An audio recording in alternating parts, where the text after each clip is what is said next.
Hello बच्चे लोग, कैसे हो? मजा मा? मैं डॉक्टर हार्दिक राय सोनी आप सभी का इस ऑनलाइन सेशन में स्वागत करता हूँ।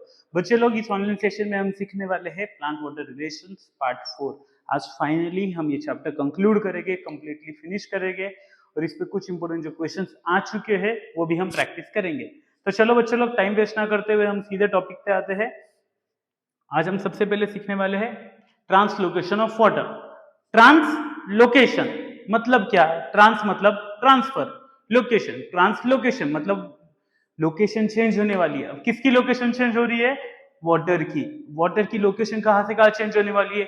नॉर्मली अगर हम झाड़ को पानी देना है, कोई भी झाड़ को अगर हमें पानी देना है, पानी कहाँ दोगे? लीव्स को दोगे कि नीचे रूट्स को देंगे? हम हमेशा पानी देते हैं रूट्स को। क्योंकि क्योंकि क्योंकि क्योंकि क्योंकि रूट्स पानी एब्जॉर्ब करते हैं और फिर उसे लीव्स तक पहुंचाते हैं। कौन पहुंचाने का काम करता है? जाइलम। कौन ट्रांसफर करता है वाटर को? जाइलम ट्रांसफर करता है। बेसिकली सबसे पहले ट्रांसलोकेशन ऑफ वाटर क्या है? It is basically the transport of water, और वाटर के साथ हमेशा मोस्ट ऑफ द केसेस में मिनरल्स होते हैं। Transport of water and minerals from roots to aerial parts. अब एरियल पार्ट्स माने आपके leaves and stem. Leaves and stem, ये जो ट्रांसपोर्ट हो रहा है पानी का रूट से लेके एरियल पार्ट्स यानी लीव्स और स्टेम तक, उसे हम कहते हैं ट्रांसलोकेशन ऑफ वाटर। उसी का दूसरा नाम है, जब बुक में आप देखोगे आपको दिखेगा एक और नाम दिया है, असेंट ऑफ सैप। दूसरा नाम क्या दिया है? Ascent of sap. तो बच्चे लोग, ये असेंट ऑफ सैप या फिर ट्रांसलोकेशन ऑफ वाटर कैसे होता है? अब हम देखते हैं हमारे घर के आजू बाजू कुछ प्लांट्स होते हैं जो छोटे छोटे से होते हैं, तो कुछ बड़े बड़े से होते हैं, लंबे लंबे से। इस लंबे लंबे प्लांट में पानी ऊपर तक कैसे पहुंचता है?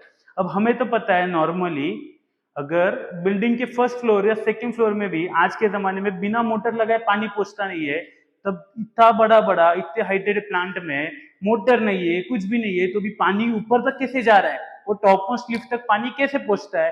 अब हमें ये देखना है कि क्या मैकेनिज्म है, प्लांट्स क्या बेसिकली क्या अप्लाई करते हैं जिसके कारण पानी इतने हाइट तक पहुंचता है। इसलिए अलग अलग लोगों ने अलग अलग टाइम पे उनकी उनकी थ्योरीज दी गई थी। जो 3 सबसे फेमस थ्योरीज है वो हम सीखेंगे और फाइनली फिर हम कंक्लूजन पे आएंगे। तो बच्चे लोग, सबसे पहली थ्योरी थी जो कि काफी एक्सेप्टेड थी उस जमाने में, रूट प्रेशर थ्योरी। कौन सी थ्योरी है? Root pressure theory. किसने दी है? जे प्रिस्टली करके साइंटिस्ट थे, उन्होंने ये थ्योरी दी है, root pressure theory. Root pressure theory हमें क्या कहता है कि जो असेंट ऑफ सैप है, it is due to activity of, जो हाईलाइट करने वाला शब्द रहेगा वो रहेगा due to activity of living cells of the root. Due to activity of living cells of root मतलब क्या? रूट के जो लिविंग सेल्स रहेंगे ना, वो एक्टिवली कुछ ना कुछ काम करेंगे पानी एब्जॉर्ब करने का, पानी को ऊपर तक पुश करने का। उसे हम कहते हैं रूट प्रेशर थ्योरी। अब नॉर्मली क्या होता है बच्चों, कंसीडर करो अगर ये मेरा पानी से भरा हुआ कंटेनर है, पानी से भरा हुआ कंटेनर है, इसमें अगर कोई भी प्लांट के रूट्स आ रहे हैं, ये जो रूट्स रहेंगे ना, रूट्स ये इस वाटर पे एक हाइड्रोस्टैटिक प्रेशर अप्लाई करेगी। क्या अप्लाई करेंगे? Hydrostatic pressure. ये हाइड्रोस्टैटिक प्रेशर के कारण ये पानी नीचे से ऊपर पुश किया जाएगा। हाइड्रोस्टैटिक प्रेशर के कारण ये पानी नीचे से ऊपर पुश किया जाएगा। इस हाइड्रोस्टैटिक प्रेशर को हेल्स करके एक साइंटिस्ट थे। कौन से साइंटिस्ट थे बच्चों लोग? हेल्स ने नाम दिया रूट प्रेशर। हेल्स ने क्या नाम दिया इस हाइड्रोस्टैटिक प्रेशर को? Root pressure. ये रूट प्रेशर जो है ये कि पानी को नीचे से पुश कर रहा है ऊपर की ओर में। बट अब इसमें थोड़ा सा कुछ ना कुछ कॉम्प्लिकेशन है। अब कॉम्प्लिकेशन क्या है? रूट प्रेशर कितना होता है? आप जब भी आंसर्स लिखोगे बोर्ड में या फिर आपको जो सीईटी में क्वेश्चंस आएंगे, तब आपको कुछ ना कुछ वैल्यूज याद रखनी पड़ेगी। रूट प्रेशर की वैल्यू कितनी है? रूट प्रेशर की वैल्यू होती है +1 to +2 बार। रूट प्रेशर कितना है? +1 to +2 बार। अब इतने प्रेशर से पानी ज्यादा से ज्यादा कितना ट्रेवल कर सकता है? सिर्फ 10 से 20 मीटर। कितना ट्रेवल कर सकता है? 10 से 20 मीटर, इतनी हाइट पे हम पानी पहुंचा सकते हैं। तो आपको लगता है ये थ्योरी पूरी तरीके से सही होगी? नहीं जी, इसमें भी कुछ ना कुछ प्रॉब्लम्स है। इस थ्योरी के ऊपर भी लोगों ने कुछ ना कुछ ऑब्जेक्शंस उठाए। तो चलो हम देखते हैं क्या ऑब्जेक्शंस उठाए इस थ्योरी के ऊपर। सबसे पहला ऑब्जेक्शन, सबसे कॉमन क्या बच्चे लोग, कोई कोई प्लांट ऐसे होते हैं ना जिनमें रूट्स काफी वेल डेवलप नहीं होते, उनमें भी पानी ट्रांसपोर्ट होता है। फिर वो कैसे होगा? अगर रूट्स ही नहीं है तो रूट प्रेशर नहीं, रूट प्रेशर नहीं तो पानी ट्रांसपोर्ट कैसे होगा? ये थ्योरी वहां पे मार खा जाती है, एक्सप्लेन नहीं कर पाती है। सेकेंड, इस थ्योरी ने हमें कहा कि पानी ज्यादा से ज्यादा कितने ऊपर तक पहुंचा सकते हो? 10 से 20 मीटर। क्या हमेशा प्लांट क्या सिर्फ इसी हाइट का रहेगा क्या?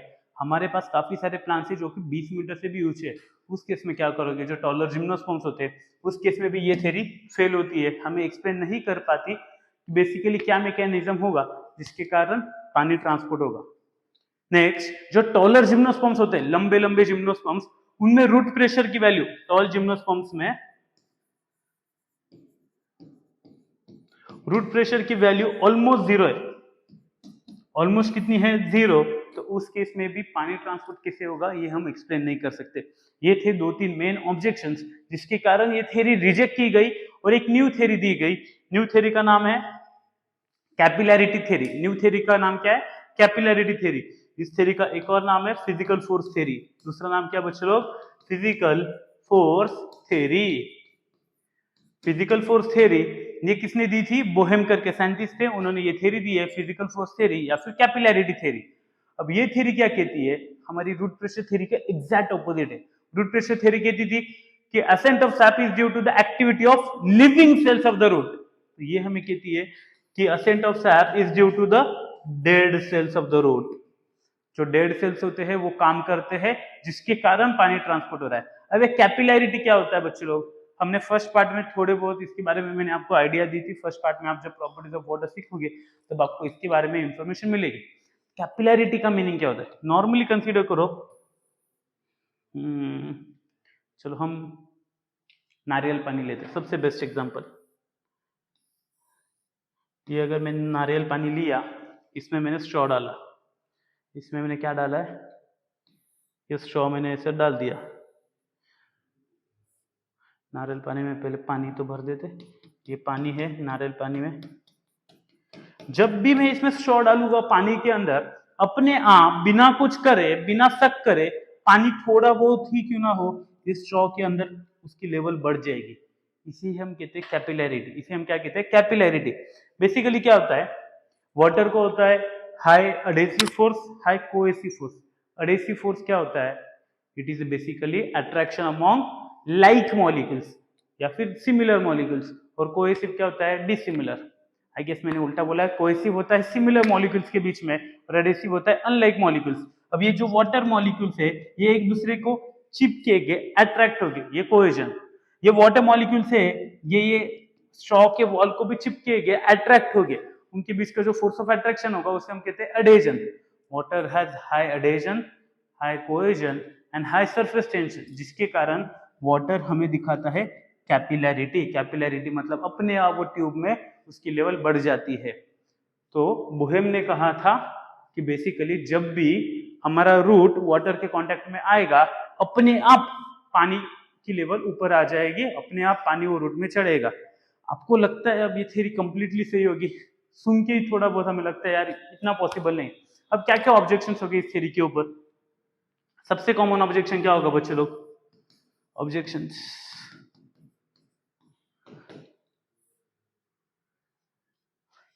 एक दो ऑब्जेक्शन तो हम ऐसे ही बोल सकते हैं। आपको लगता है कैपिलैरिटी इतनी सफिशिएंट है कि पानी हम पूरे 100 मीटर या 50 मीटर या 20 मीटर 30 मीटर जितनी भी प्लांट की हाइट होगी उतने तो वो कैपिलैरिटी पानी पहुंचा पाएगी? पॉसिबल ही नहीं है। तो उस केस में ये थ्योरी फेल हो गई। सेकेंड क्या है? सबसे इंपॉर्टेंट चीज, पानी ट्रांसपोर्ट कौन कर रहा है रूट के अंदर? जाइलम ट्रांसपोर्ट कर रहा है। कौन ट्रांसपोर्ट कर रहा है? जाइलम। जाइलम के अंदर बेसिकली कौन? जाइलम वेसल्स या फिर ट्रकेज। जाइलम वेसल्स या फिर ट्रकेज। अब आइडियली जैसे हमने नारियल पानी का एग्जांपल लिया, पानी की लेवल बढ़ने के लिए स्ट्रॉ पानी के अंदर तो पहुंचना चाहिए, स्ट्रॉ पानी के अंदर पहुंचना चाहिए तो ही पानी ऊपर जाएगा। अब मुझे बताओ, जब हमने 11वीं में प्लांट टिश्यूज पढ़ा था, जो जाइलम वेसल होता है ये सबसे बाहर की लेयर होती है क्या? नहीं, रूट की सबसे बाहर की लेयर है एपिडर्मिस, फिर कॉर्टेक्स, फिर एंडोडर्मिस, फिर पेरिसाइकल, फिर जाइलम। तो पानी डायरेक्टली जाइलम के कांटेक्ट में ही नहीं आ रहा है, तो भाई साहब लेवल कहाँ से बढ़ेगी, पॉसिबल ही नहीं है। तो ये थ्योरी इसने ये भी एक्सप्लेन नहीं किया। तीसरी चीज, नॉर्मली आप मुझे बताओ, अब ये मेरा मोटा सा स्ट्रॉ है और ये मेरा पतला सा स्ट्रॉ है, पानी की लेवल कौन से इसमें बढ़ने वाली है, इसमें कि इसमें, ए में कि बी में?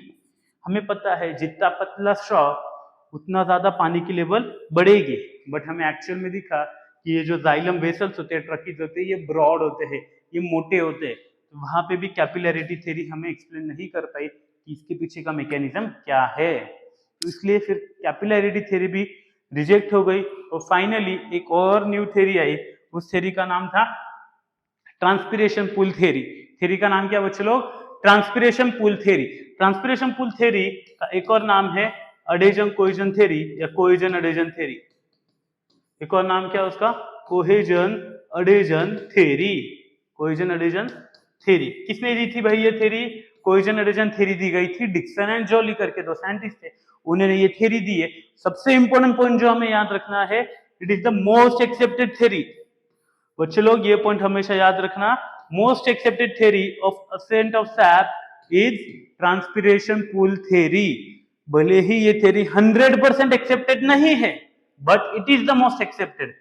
फाइनल कंक्लूजन क्या है ये मैं आपको बताऊंगा, उससे पहले हम ये थ्योरी सीख लेते हैं, ट्रांसपिरेशन पूल थ्योरी। अब तक की जो दोनों थ्योरीज थी ना, ये हमें कह रही थी कि वाटर को नीचे से पुश किया जा रहा है, ये हमें थ्योरी कह रही है कि वाटर को ऊपर से पुल किया जा रहा है। ये पुश और पुल में क्या है अच्छे से समझ लो। सबसे पहले अडेजन कोहेजन पे आ जाते हैं, वापस डिटेल में सीखते हैं अडेजन क्या है, कोहेजन क्या है।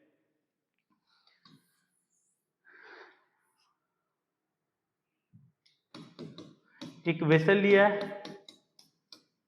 वाटर मॉलिक्यूल्स एक दूसरे को अट्रैक्ट हो गए, इसे हम कहते हैं कोहेजन। दो वाटर मॉलिक्यूल एक दूसरे को अट्रैक्ट हो गए, उसे हम क्या कहेंगे? उसे हम कहेंगे बच्चे लोग कोहेजन। क्या कहना है उसे? कोहेजन। फिर अडेजन क्या है? ये जो वाटर मॉलिक्यूल्स रहेंगे ये इस वेसल वॉल को भी चिपक जाएंगे, इसे हम कहते हैं अडेजन। इसे हम क्या कहते हैं? अडेजन। अभी अडेजन कोहेजन के कारण क्या हो जाएगा? एक कंटिन्यूअस वाटर कॉलम फॉर्म होगा। क्या फॉर्म हो जाएगा? एक कंटिन्यूअस वाटर कॉलम। मतलब क्या? कंसीडर करो ये ट्यूब है, इसके अंदर वाटर का एक कंटिन्यूअस कॉलम ऐसा फॉर्म हो जाता है।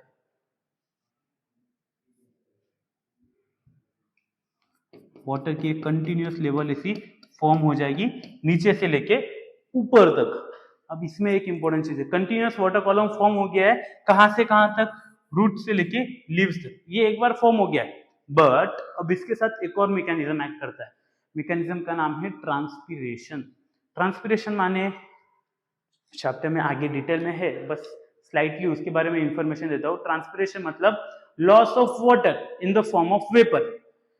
अब कंसीडर करो समर सीजन में मैं अगर आपको 12 बजे की धूप में रास्ते पे खड़ा कर दूं, 2 घंटे तक आपको ऐसे ही रास्ते में खड़ा करूं, 2 घंटे बाद आपकी पूरी बॉडी डिहाइड्रेट हो जाएगी, आपको प्यास काफी लग जाएगी, गला आपका पूरा सूखा पड़ जाएगा। ये सब कुछ चीजें क्यों होने वाली है? बेसिकली क्योंकि हमारे अंदर का जो वाटर है ये इवेपोरेट हो जाता है। तो हमारा प्लांट दिन भर सनलाइट में खड़ा होता है, तो क्या उसका पानी इवेपोरेट नहीं होगा? क्या उसका पानी भी इवेपोरेट होगा। उसे हम क्या कहते हैं? ट्रांसपिरेशन। उसे हम क्या कहते हैं? ट्रांसपिरेशन। ट्रांसपिरेशन क्या है? It is the loss of water in the form of vapour is called as transpiration. तो ट्रांसपिरेशन के कारण पानी लॉस होगा। पानी जब लॉस हो जाएगा तब जाइलम वेसल्स के ऊपर प्रेशर आएगा कि ज्यादा से ज्यादा पानी नीचे से खींचो। फॉर एग्जाम्पल अगर मेरी बॉडी डिहाइड्रेट हो रही है तो मेरे जो गला है, गले पे प्रेशर आएगा कि भाई साहब ज्यादा से ज्यादा पानी पी, क्योंकि बॉडी ड्राई हो रही है। तो वैसे ही जाइलम वेसल्स के ऊपर प्रेशर एग्जर्ट होगा कि ज्यादा से ज्यादा पानी नीचे से रूट्स में से एब्जॉर्ब करो, क्योंकि ऊपर बॉडी ड्राई हो रही है, ज्यादा से ज्यादा पानी लॉस हो रहा है। आई होप आपको समझ रहा है कि ट्रांसपिरेशन के कारण पानी को हम नीचे से ऊपर खींचा जाएगा, ये पानी ऐसा ऊपर की डायरेक्शन में खींचा जाएगा। तो ट्रांसपिरेशन, अडेजन, कोहेजन तीनों एक साथ काम करते हैं, जिसके कारण पानी नीचे से ऊपर ट्रांसपोर्ट होता है। अब आपको क्या लगता है ये थ्योरी 100% सही है? It is the most accepted theory. ये मैंने आपको शुरुआत में बता दिया। 100% सही है ये थ्योरी? नहीं जी, ये थ्योरी में भी कुछ ना कुछ तो प्रॉब्लम है। अब क्या क्या प्रॉब्लम है? कलर चेंज कर देता हूँ। कलर कौन सा लो, चलो ब्लैक ले लेते हैं हम कलर। ऑब्जेक्शंस देखते हैं क्या क्या ऑब्जेक्शंस रहेंगे। जो इंपॉर्टेंट ऑब्जेक्शंस है मैं आपको वो बता देता हूँ। सबसे पहला, अगर आप बताओ ये थ्योरी पूरी की पूरी किस पे बेस्ड है? ट्रांसपिरेशन के ऊपर बेस्ड है। अगर मैंने लीव्स जो होते हैं जहां से ट्रांसपिरेशन होता है, अगर मैंने लीव्स को अगर वैसलिन की कोटिंग कर दी या वैक्स की कोटिंग कर दी या कॉमनली जो वैसलिन होता है उसकी कोटिंग कर दी, ट्रांसपिरेशन होगा क्या? नहीं होगा। अगर ट्रांसपिरेशन ही नहीं हुआ तो पानी ट्रांसपोर्ट होगा क्या? नहीं होगा। ऐसा आइडियली है, बट होता है। तो फिर उस केस में ये थ्योरी एप्लीकेबल नहीं। सेकेंड केस, ये थ्योरी क्या कहती है? ट्रांसपिरेशन है इसलिए पानी ट्रांसपोर्ट हो रहा है। अब ट्रांसपिरेशन कौन करता है? लीव्स करते हैं। तो मुझे बताओ, बड़े बड़े झाड़ कुछ कुछ सीजन्स में उनके सारे के सारे पत्ते गिर जाते हैं, तो उनमें पानी ट्रांसपोर्ट नहीं होगा क्या? होगा। फिर कैसे होगा? ये थ्योरी वो एक्सप्लेन नहीं कर पाई। तीसरी जो चीज है, ये थ्योरी मेनली किस पे बेस्ड है? ट्रांसपिरेशन पे बेस्ड है। अगर ट्रांसपिरेशन नहीं है तो इस थ्योरी के हिसाब से पानी ट्रांसपोर्ट नहीं होना चाहिए। बट हम ऑब्जर्व करते हैं कि जिन प्लांट्स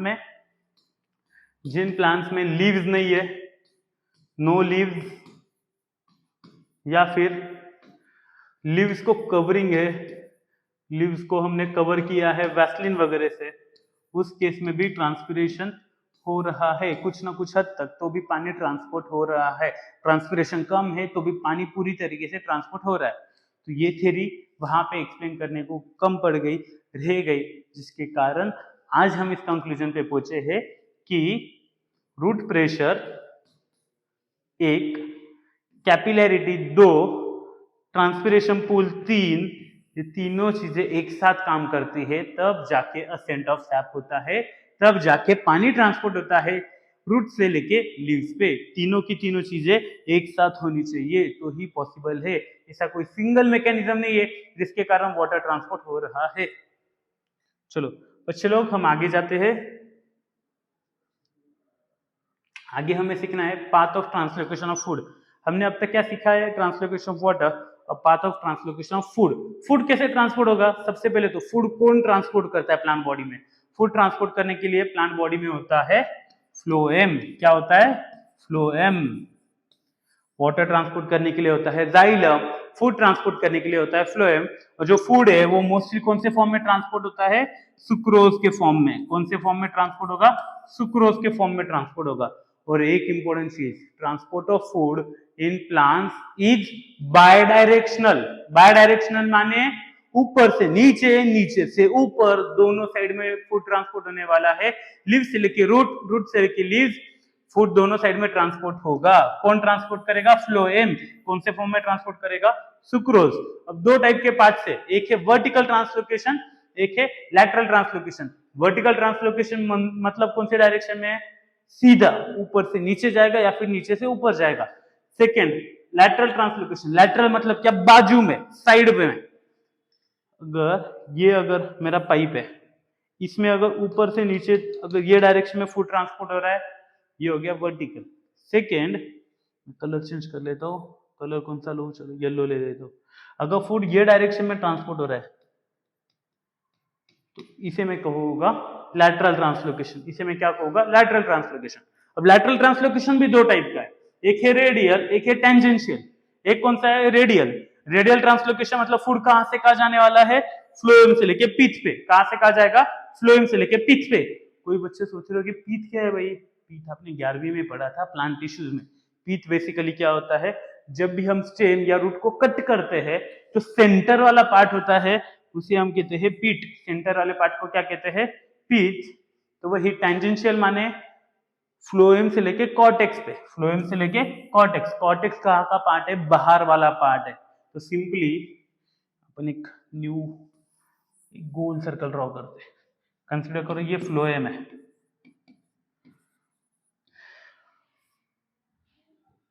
फ्लोएम से लेके अगर पीठ पे, पीठ कहाँ पे? सेंटर में पीठ है।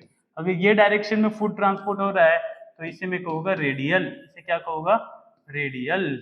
और अगर दूसरे डायरेक्शन में, ये यहाँ पे कॉर्टेक्स रहेगा। कॉर्टेक्स हमेशा बाहर वाली साइड में होता है। तो अगर फ्लोएम से लेके बाहर कॉर्टेक्स की ओर फूड ट्रांसपोर्ट हो रहा है, इसे मैं कहूंगा टेंजेंशियल पाथवे। इसे क्या कहूंगा? टेंजेंशियल। जो आपको हाईलाइट किए हुए पॉइंट्स याद रखने हैं, वर्टिकल ट्रांसलोकेशन बाय डायरेक्शनल है, ऊपर से नीचे, नीचे से ऊपर। और लैटरल दो टाइप का है, एक रेडियल, रेडियल मतलब कहां से कहां पे, फ्लोएम से लेके पिथ पे, और टेंजेंशियल, टेंजेंशियल मतलब फ्लोएम से लेके आपका कॉर्टेक्स पे। ये हो गया ट्रांसलोकेशन ऑफ फूड। कौन से फॉर्म में होगा, सुक्रोज के फॉर्म में। चलो बच्चों, नेक्स्ट इंपॉर्टेंट कंसेप्ट आता है ट्रांसपिरेशन। अभी ही मैंने आपको ट्रांसपिरेशन के बारे में कुछ तो इन्फॉर्मेशन दी, बैक्चुअल ट्रांसपिरेशन पे फोकस करते हैं। काफी इंपॉर्टेंट टॉपिक है ये चैप्टर का, ट्रांसपिरेशन। अब ट्रांसपिरेशन में भी एक अलग सबसे पहले शब्द आता है गटेशन। आप टेक्स्ट बुक में देखोगे आपको ये वर्ड दिखेगा, गटेशन। गटेशन क्या होता है, basically it is the loss of water. Guttation क्या है, लॉस ऑफ वाटर। ट्रांसपिरेशन भी क्या है, लॉस ऑफ वाटर। दोनों भी लॉस ऑफ वाटर है। फिर डिफरेंस क्या है इन दोनों में, guttation is loss of water in liquid form. कौन से फॉर्म में, लिक्विड फॉर्म में। तो transpiration is loss of water in vapour form. Transpiration क्या है, loss of water in vapour form. तो वही गटेशन है loss of water in liquid form. अब अच्छे से समझ लो बच्चों लोग, यहाँ पे थोड़ा सा ट्विस्ट आएगा। गटेशन कौन से स्ट्रक्चर से होने वाला है, जो सबसे कॉमन क्वेश्चन है, सीईटी में 2 बार आके गया है। गटेशन के लिए स्पेशल स्ट्रक्चर होते हैं, जिसे हम कहते हैं वाटर स्टोमेटा, जिसे हम क्या कहते हैं, वाटर स्टोमेटा, या फिर हाइडेथोड्स, या फिर दूसरा नाम क्या है बच्चों लोग उसका, हाइडेथोड्स। तो guttation which is the loss of water in the liquid form, it will occur through hydathodes और वाटर स्टोमेटा। हाईलाइट करके रखो, याद कर लो, काफी इंपॉर्टेंट क्वेश्चन है, सीईटी में आके गया है, आपको रटना ही है ये पॉइंट। दूसरा पॉइंट आता है ट्रांसपिरेशन। ट्रांसपिरेशन अब इंपॉर्टेंट है, ट्रांसपिरेशन डिटेल में सीखना है। क्या है भाई transpiration, it is the loss of water in vapour form. Transpiration कहां से होगा, 3 जगह से हो सकता है। कितने जगह से पॉसिबल है ट्रांसपिरेशन, 3 जगहों से। ट्रांसपिरेशन 1, 2, 3। सबसे पहला होता है क्यूटिकुलर ट्रांसपिरेशन। Cuticular transpiration. अब क्यूटिकुलर ट्रांसपिरेशन क्या है भाई, क्यूटिकल सुना है, क्यूटिकल, ये भी हमने 11वीं में पढ़ा होता है। क्यूटिकल बेसिकली क्या होता है, हमारे जो लीव्स वगैरह होते हैं, स्टेम्स होती है, उसको एक वैक्स की कोटिंग होती है। किसकी कोटिंग होती है, वैक्स की। उस वैक्स को हम कहते हैं क्यूटिकल। उस वैक्स को क्या कहते हैं, क्यूटिकल। अगर क्यूटिकल के थ्रू पानी लॉस हो रहा है, लॉस ऑफ वाटर हो रहा है, उसे हम कहते हैं क्यूटिकुलर ट्रांसपिरेशन। उसे क्या नाम देना है, क्यूटिकुलर ट्रांसपिरेशन। ये कितने परसेंट होता है, 8 से 10%। कितने परसेंट है, 8 से 10%। और ये थ्रू आउट द डे होता है। ये क्या है, थ्रू आउट द डे, ये पूरे दिन भर होता है cuticular transpiration. It occurs via cuticle. जो आपको इंपॉर्टेंट चीज याद रखनी है, cuticular transpiration it is inversely proportional to the thickness of cuticle. Cuticular transpiration is inversely proportional to thickness of cuticle. माने क्या, जितना ज्यादा मोटा सा क्यूटिकल है उतना ट्रांसपिरेशन कम, जितना क्यूटिकल पतला उतना ट्रांसपिरेशन ज्यादा, जितना क्यूटिकल मोटा उतना ट्रांसपिरेशन कम। It is inversely proportional to the thickness of cuticle. कितने परसेंट है, 8 से 10%। It occurs throughout the day. अब अगला दूसरा है लेंटिकुलर ट्रांसपिरेशन। दूसरा कौन सा है, लेंटिकुलर ट्रांसपिरेशन। बच्चे लोग लेंटिकुलर ट्रांसपिरेशन बहुत कम है, हार्डली 0.1 से 1%। कितने परसेंट है, बस 0.1 से 1%। कहां से होने वाला है, लेंटिकल से। कोई पूछेगा भाई लेंटिकल क्या है, तो उसे बताओ, lenticel are basically minor holes, छोटे छोटे जो पिट्स होते हैं, छोटे छोटे जो खड्डे होते हैं स्टेम के बार्क के ऊपर, उन्हें हम कहते हैं लेंटिकल। उन्हें हम क्या कहते हैं, लेंटिकल। तो जो स्टेम है उस पे जो पतले पतले से छोटू छोटू से खड्डे रहेंगे उसे कहते हैं लेंटिकल। उसमें से भी कुछ ना कुछ तो भी वाटर लॉस होगा, उसे हम कहते हैं लेंटिकुलर ट्रांसपिरेशन। कितने परसेंट है, बहुत कम, 0.1 से 1%। और ये भी होता है थ्रू आउट द डे। तीसरा वाला सबसे इंपॉर्टेंट ट्रांसपिरेशन, सबसे इंपॉर्टेंट है बच्चों लोग, आपने सुना ही होगा 11वीं में स्टोमेटा करके एक शब्द था, स्टोमेटल ट्रांसपिरेशन। सबसे इंपॉर्टेंट कौन सा है, स्टोमेटल ट्रांसपिरेशन। या स्टोमेटा क्या होता है भाई, स्टोमेटा होते हैं छोटे छोटे खड्डे जो कि लीव्स पे होते हैं। किस पे होते हैं? लीव्स पे। स्टोमेटा क्यों होता है? गैसेस एक्सचेंज करने को। प्लांट को कौन सा गैस चाहिए, कौन सा बाहर छोड़ता है, अच्छे से याद रखना। फोटोसिंथेसिस के लिए प्लांट CO2 लेता है, ऑक्सीजन देता है, बट रेस्पिरेशन के लिए प्लांट ऑक्सीजन लेता है, CO2 देता है। तो ये याद रखना, काफी कॉमन कंफ्यूजन है बच्चों को। ऐसा लगता है कि प्लांट सिर्फ CO2 लेता है, उसे ऑक्सीजन की जरूरत नहीं, but oxygen her living organism को चाहिए है, प्लांट्स को भी चाहिए है। आई होप आपको ये कंसेप्ट समझ में आया होगा। 11वीं का कंसेप्ट है, 12वीं में बस आपको रिवाइज करा रहा हूँ। तो स्टोमेटल ट्रांसपिरेशन, हम फिर से हमारे मेन टॉपिक पे आते हैं। स्टोमेटल ट्रांसपिरेशन कहां से होने वाला है? स्टोमेटा के थ्रू। स्टोमेटा क्या है? स्टोमेटा होते हैं लीव्स के ऊपर जो छोटे छोटे खड्डे हैं, उसे हम कहते हैं स्टोमेटा। अब ये स्टोमेटल ट्रांसपिरेशन कितने परसेंट है? ये 8 से 10%, ये 0.1 से 1%। स्टोमेटा को कितना बचा? 90 से 92%। 90 to 92% होता है स्टोमेटल ट्रांसपिरेशन। कितना परसेंट है? 90 to 92%। बच्चे लोग, स्टोमेटा के हिसाब से लीव्स 3 टाइप के होते हैं। स्टोमेटा के हिसाब से लीव्स कितने टाइप के? एपिस्टोमेटिक,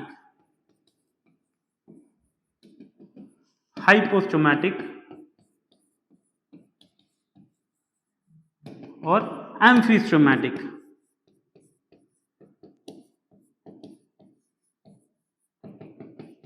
अब ये क्या है? AP, hypo, एम्फिस्टोमेटिक। एपी मतलब क्या? ऊपर। हाइपो मतलब क्या? नीचे। एम्फी मतलब क्या? दोनों भी। तो एपिस्टोमेटिक जो लीव्स होते हैं उनमें स्टोमेटा अपर एपिडर्मिस पे है। स्टोमेटा किधर है? Upper epidermis.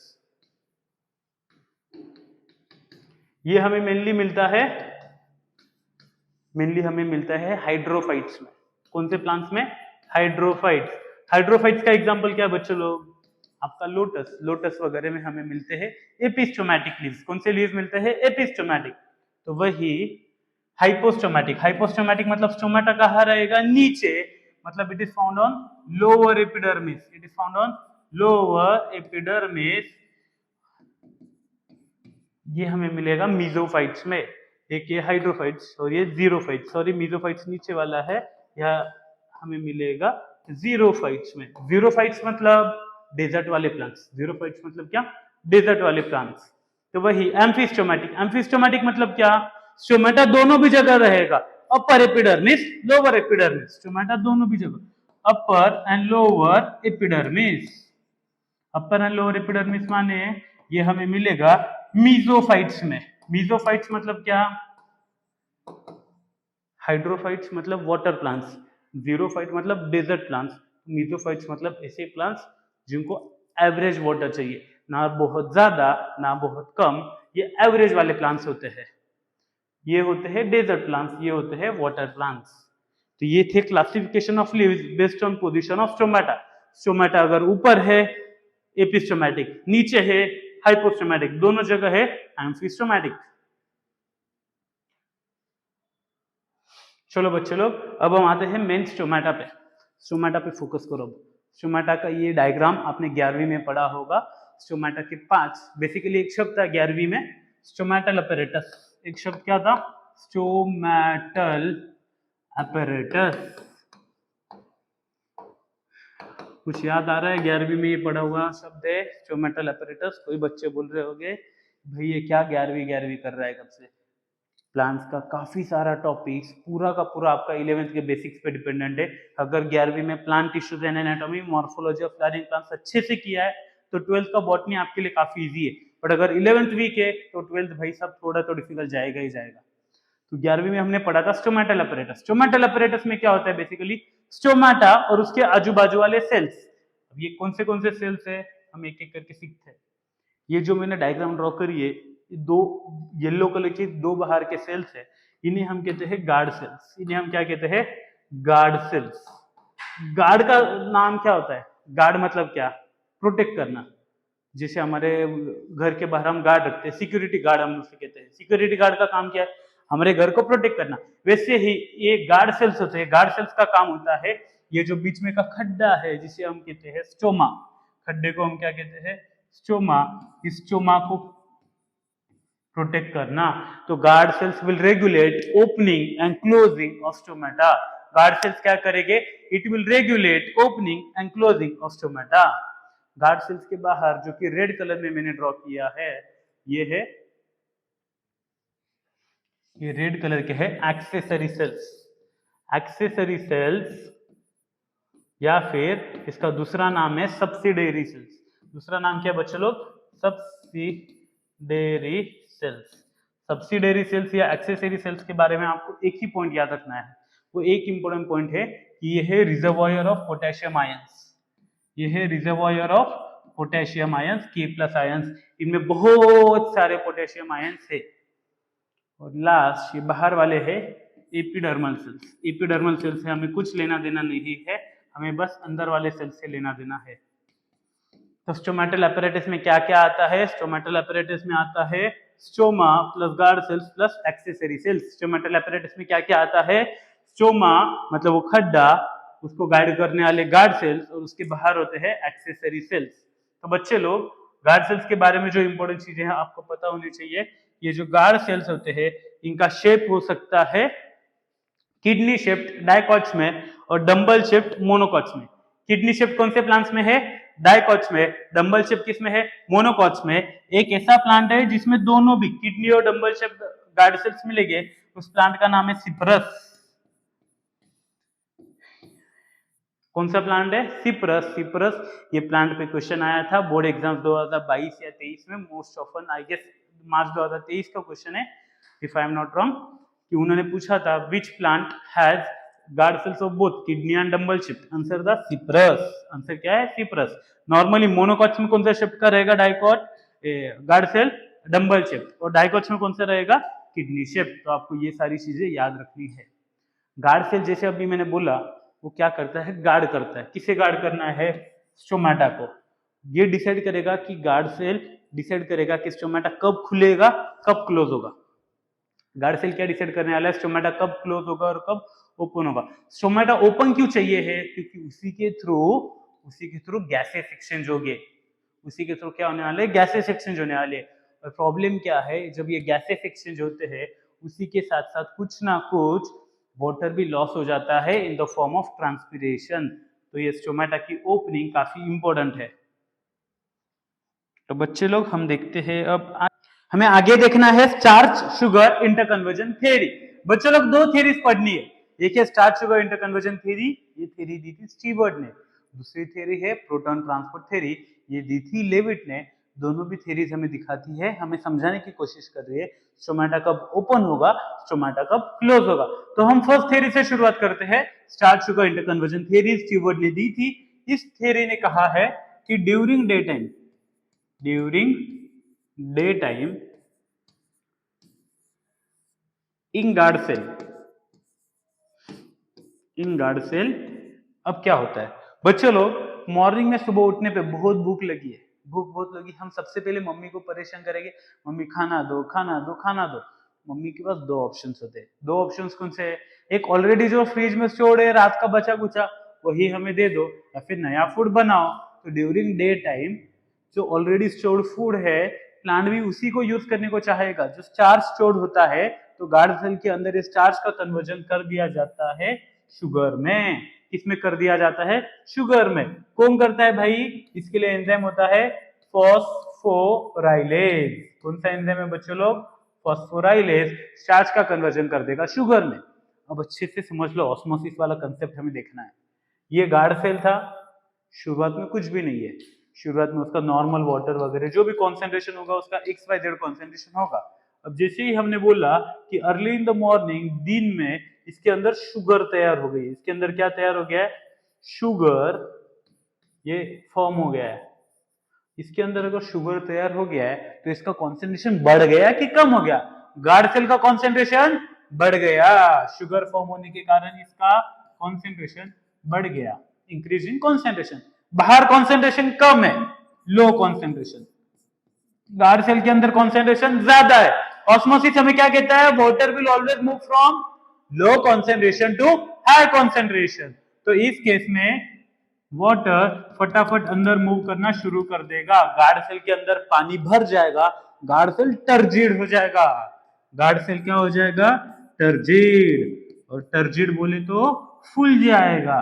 गार्ड सेल अगर फूल गया तो स्टोमेटा क्या हो जाता है बच्चों लोग? हमें याद रखना है, गार्ड सेल अगर टर्जिड हो गया तो स्टोमेटा ओपन हो जाता है। स्टोमेटा क्या हो जाता है?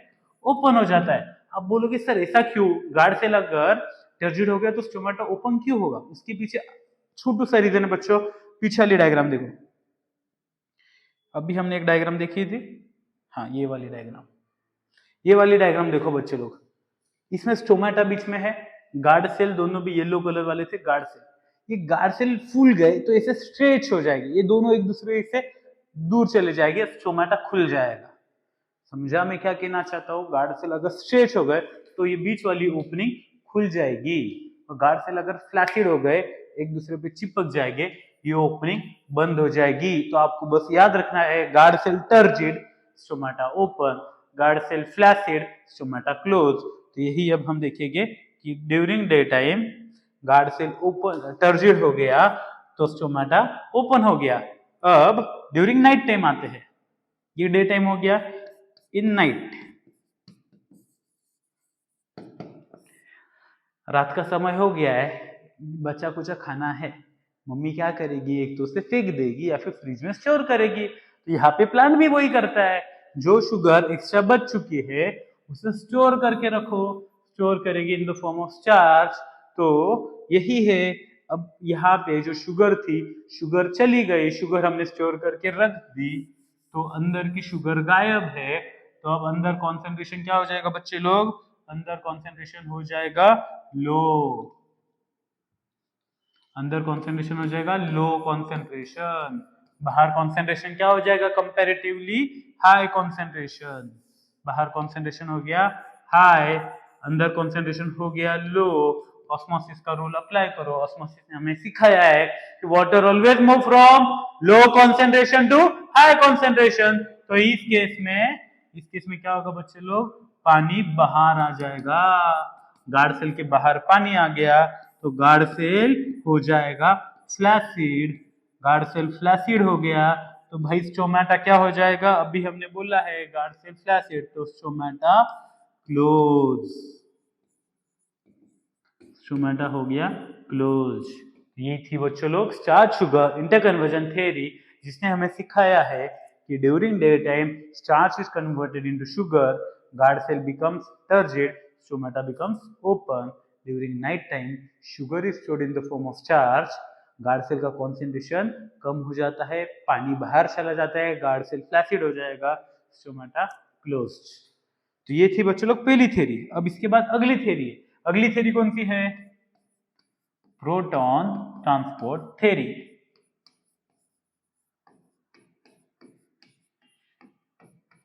अब ये थ्योरी किसने दी है? ये भी इंपॉर्टेंट है। थ्योरी दी है लेविट ने। कौन से साल में दी है? 1974 में लेविट ने थ्योरी दी थी, प्रोटॉन ट्रांसपोर्ट थ्योरी। ये भी ऑलमोस्ट सेम है। इस थ्योरी का कहना है कि during day time in guard cell, during day time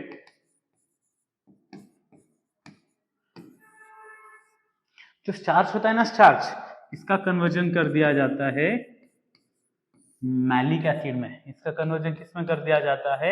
malic acid में। मैलिक एसिड तुरंत ही जो फॉर्म होता है वो तुरंत ही डिसोसिएट हो जाता है और दो चीजें बनाता है। ये बनाता है H प्लस आयंस और मैलेट। ये क्या बनाता है? H प्लस आयंस और मैलेट। क्या क्या बना है? H प्लस आयंस और मैलेट। अब हमने थोड़ी देर पहले पढ़ा था एक्सेसरी सेल्स। एक्सेसरी सेल्स का दूसरा नाम क्या था? Subsidiary cells. यहाँ पे मैं लिख देता हूँ, अलग कलर यूज करूँ क्या? चलो अलग कलर से लिखता हूँ, सब्सिडियरी सेल्स। ये जो सब्सिडियरी सेल्स है बच्चे लोग, ये सब्सिडियरी सेल्स ये क्या स्टोर करते हैं? ये किसके रिजर्वॉयर है? इनके अंदर पोटेशियम आयंस है। इनके अंदर क्या है? Potassium ions. अब ये क्या करते हैं? ये हाइड्रोजन और पोटेशियम का एक्सचेंज करते हैं। ये क्या करते हैं? हाइड्रोजन पोटेशियम का एक्सचेंज। यानी कि पोटेशियम गार्ड सेल के अंदर जाएगा तो कौन बाहर आएगा? हाइड्रोजन बाहर आएगा। हाइड्रोजन बाहर आता है, पोटेशियम अंदर जाता है। पोटेशियम अंदर जाके क्या बनाएगा? पोटेशियम अंदर जाके बनाता है पोटेशियम मैलेट। क्या बनाता है? Potassium malate in guard cell during day time. तो गार्ड सेल में डे टाइम में पोटेशियम मैलेट फॉर्म हो गया तो कॉन्सेंट्रेशन बढ़ गया कम हो गया? भाई सोल्यूट बढ़ गया तो कॉन्सेंट्रेशन बढ़ेगा। तो यही फिर से वही हमारा कंसेप्ट है, गार्ड सेल है, इंक्रीज कॉन्सेंट्रेशन, बाहर लो कॉन्सेंट्रेशन, ऑस्मोसिस यूज करो, ऑस्मोसिस सिखाएगा water always move from low concentration to high concentration of the solution, यानी कि डाइल्यूट से कॉन्सेंट्रेटेड, तो वाटर बाहर से अंदर चला जाएगा, वाटर बाहर से अंदर गया तो गार्ड सेल क्या हो जाएगा फिर से टर्जिड, गार्ड सेल टर्जिड हो गया तो भाई स्टोमेटा क्या हो जाएगा? स्टोमेटा हो जाएगा ओपन। सिंपल सा फॉर्मूला है बच्चों। अब इसका ऑपोजिट करते हैं। अब ऑपोजिट क्या है? ये सब हमने देख लिया, ये सब डे टाइम में हो रहा है। अब नाइट में क्या हो रहा है? ड्यूरिंग नाइट में भी सब अच्छा चल रहा रहता है, बट प्रॉब्लम कर देता है। कौन सा कलर लो? लाल कलर ले देता हूँ। ये जो पोटेशियम अंदर जा रहा था ना दिन में, इसकी एंट्री ब्लॉक कर दी जाती है। इसे कौन ब्लॉक करता है पता है आपको? Abscisic acid.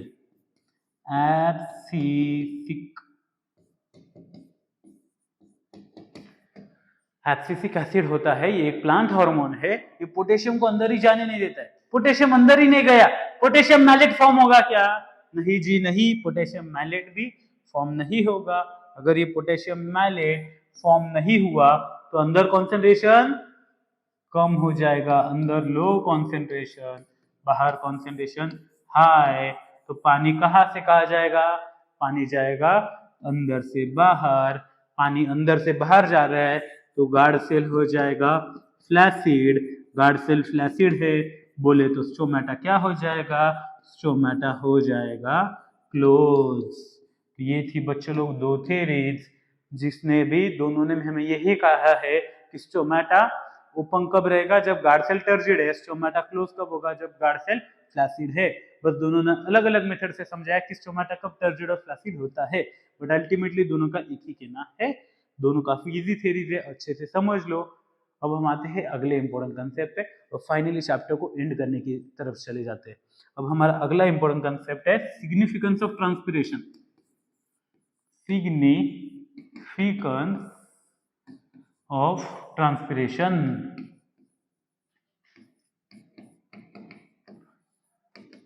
ट्रांसपिरेशन क्या था बच्चे लोग? ट्रांसपिरेशन था loss of water in the form of vapour, उसे हम कहते हैं ट्रांसपिरेशन, यानी कि पानी लॉस हो रहा है। तो पानी लॉस होना अच्छी बात है कि बुरी बात है, यही हमें देखनी है। तो सबसे पहले हम देखते हैं ट्रांसपिरेशन में उसके एडवांटेजेस। उसके एडवांटेजेस देखते हैं बच्चों लोग। अभी हमने इतना पूरा चैप्टर देखा, पूरे चैप्टर में हमें इंपॉर्टेंट चीजें क्या सीखी? हमने एक इंपॉर्टेंट थ्योरी सीखी थी, ट्रांसपिरेशन पुल थ्योरी। तो भाई ट्रांसपिरेशन पुल थ्योरी क्या कह रही थी? ट्रांसपिरेशन हो रहा है इसलिए वाटर ट्रांसपोर्ट हो रहा है, तो बिना ट्रांसपिरेशन का वाटर ट्रांसपोर्ट होगा क्या? नहीं जी नहीं। तो इसलिए सबसे इंपॉर्टेंट है उसका function, it helps in translocation of water. ये सबसे पहले किसमें मदद कर रहा है? ट्रांसलोकेशन ऑफ वाटर, पानी की मूवमेंट करने को प्लांट बॉडी के अंदर। दूसरा, हम वॉशरूम क्यों जाते हैं? सुबह सुबह सुसु क्यों करते हैं? कि भाई बॉडी में जितना एक्सेस पानी है उसे बाहर निकाल दो। सेम प्लांट क्या सुसु जा सकते हैं? नहीं जी, उसके लिए यही तो प्रोसेस है, it removes excess water. Transpiration किसमें मदद करेगा? रिमूव एक्सेस वाटर, जो ज्यादा पानी हो गया है उसे बाहर निकालने में ये ट्रांसपिरेशन मदद करेगा। ये दो चीजें तो हो गई। अब अगली क्या है? अगला इंपॉर्टेंट है, क्या है? थोड़ा सा सोचो, ट्रांसपिरेशन क्या करेगा? हम धूप में खड़े रहते हैं, हमें पसीना आता है, वो पसीने का मेन काम क्या है? बॉडी का टेम्परेचर रेगुलेट करना, बॉडी को ठंडा रखने का काम करता है। तो वैसे ही लीव्स को कूल रखने में ये मदद करता है, लीव्स को कूल रखने में ये मदद करता है, जिसे हम कहते हैं कूलिंग इफेक्ट ऑन लीव्स, जिसे हम क्या कहते हैं? Cooling effect on leaves. अगला क्या है? थोड़ा सा सोचो, ट्रांसपिरेशन हो रहा है इसलिए स्टोमेटा ओपन हो रहा है, स्टोमेटा क्लोज हो रहा है। भाई सब स्टोमेटा ओपन होगा क्लोज होगा तो ही तो गैसियस एक्सचेंज होगी, गैसियस एक्सचेंज होगी तो ही तो फोटोसिंथेसिस होगा, तो ही तो रेस्पिरेशन होगा। तो ट्रांसपिरेशन सबसे इंपॉर्टेंट रोल प्ले करता है गैसियस एक्सचेंज में। किसमें रोल प्ले करता है? गैसियस एक्सचेंज में। ये थी ट्रांसपिरेशन के बारे में कुछ अच्छी चीजें। अब आते हैं भाई बुरी चीजों पे। बुरी चीजें हम सबको पता है, ट्रांसपिरेशन क्या करेगा? अगर ट्रांसपिरेशन ज्यादा हो गया, कोई भी चीज लिमिट में की जाए तो अच्छी होती है, ज्यादा हो गया तो भाई तकलीफ तो देगा ही। तो increase transpiration will cause injury to the plant। अगर ट्रांसपिरेशन ज्यादा हो गया तो प्लांट सूख जाएगा, बेसिकली मर जाएगा। तो ये हो गया ट्रांसपिरेशन की अच्छी चीजें, ट्रांसपिरेशन की बुरी चीजें। इसलिए इसीलिए इसीलिए कर्टिस करके एक साइंटिस्ट थे जिन्होंने ट्रांसपिरेशन को कहा है, उन्होंने ट्रांसपिरेशन को कहा transpiration is a necessary evil. Transpiration क्या है? Necessary evil. नेसेसरी इविल बोले तो नेसेसरी क्या होता है? इंपॉर्टेंट, जो चाहिए है। इविल बोले तो बुरी चीज, बुरी चीज बोले तो राक्षस। एक ऐसी चीज जो कि इंपॉर्टेंट है, वो भले ही बुरा है बट वो इंपॉर्टेंट है, उसके बिना सर्वाइव करना पॉसिबल नहीं। जैसे आज के जमाने हम सब मोबाइल को कहते हैं, मोबाइल हमारा टाइम वेस्ट कर रहा है, हमारा डिस्टर्ब कर रहा है, बट बिना मोबाइल के आज की लाइफ पॉसिबल है क्या? नहीं जी नहीं। वैसे ही ट्रांसपिरेशन है बुरा, बट उसके बिना लाइफ पॉसिबल है क्या? नहीं। तो फाइनली बच्चे लोग, यहाँ पे हमने हमारा टॉपिक खत्म किया है। काफी छोटू सा इंटरेस्टिंग टॉपिक है जो कि हमें अच्छे से मार्क्स दे सकता है सीईटी में, नीट में, बोर्ड्स एग्जाम में। तो आपको डिटेल में पढ़ना है। कुछ भी डाउट आया तो मुझे कांटेक्ट करो, कॉल करो, टेक्स्ट करो, व्हाट्सएप करो। टीम लर्निंग वन फाउंडेशन आपके साथ एग्जाम के लास्ट दिन तक रहेगी। बस आपको एक ही काम करना है, पढ़ते रहना है, पढ़ते रहना है, पढ़ते रहना है। बच्चे लोग अगले चैप्टर में दोबारा मिलेगी। इस चैप्टर में यही तक हमारा सफर था। See you, tata, bye bye, best of luck.